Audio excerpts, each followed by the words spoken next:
Hey guys, Andrew with Pride Movement Fitness. I talked about this a few weeks ago and I had so many people reach out to me about it that I wanted to give a little bit more information about this. So we're gonna be talking about just exercise, intelligence, and attention in general. What's nice about this is that this isn't just gonna be a one-off study. This is actually a study that took place in California over 5 years and someone who actually replicated it and took it a step further. So let's get into it. So the California Department of Education, they did this thing where basically they had a little fitness program that they were having everybody do. So this was tested on over 1 million students. And basically what it did was, it was called the FitnessGram, and it tested 6 different factors. So it tested aerobic capacity, body fat percentage, ab strength, endurance, trunk flexibility and strength, and upper body flexibility and strength. So like I said, this was done on 1 million people. This wasn't a small thing.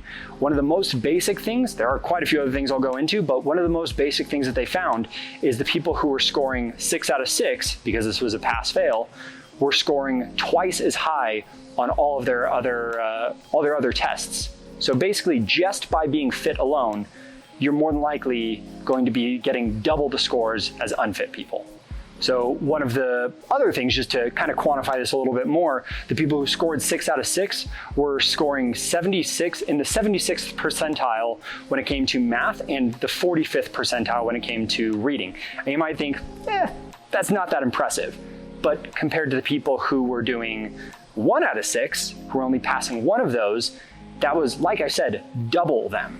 They also went back into that study a little bit later and tracked it a little bit deeper, because there's obviously a lot of other factors that can be influenced, or that can influence that rather. They actually looked into socioeconomic status. So probably doesn't surprise anybody that if you come from a more affluent family, you have better test scores. But when they actually looked at people who were lower on the socioeconomic scale, but were fit, they would actually score higher than wealthy families who are not fit. So there is so much more. I mean, when it comes to the overall conversation of nature versus nurture, when it comes to intelligence, when you take care of yourself, you do get smarter. So they ended up duplicating this in Illinois. What's really cool is that these were actually higher level people. So these were college students that they were actually testing this on. And what they did, like I said, they wanted to go a little bit deeper on this. So what they did is they more or less put an EEG machine on these people just to scan brain activity.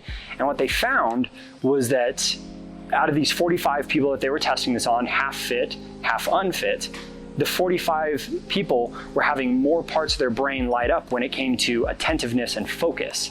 So this is all cool and everything, but how can you actually apply this right now?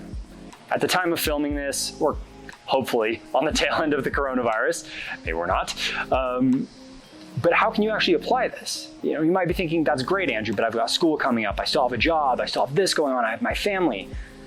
It might not take as much as you think, because a lot of these studies were done on people just doing 20 minutes of low intensity exercise every single day.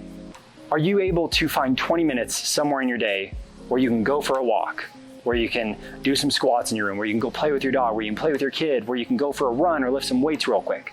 That's really all it takes. They did see better results when it came to at least an hour of exercise 3 times a week. But again, if all you're trying to do is at least get some effect out of this, all it really takes is 20 minutes a day.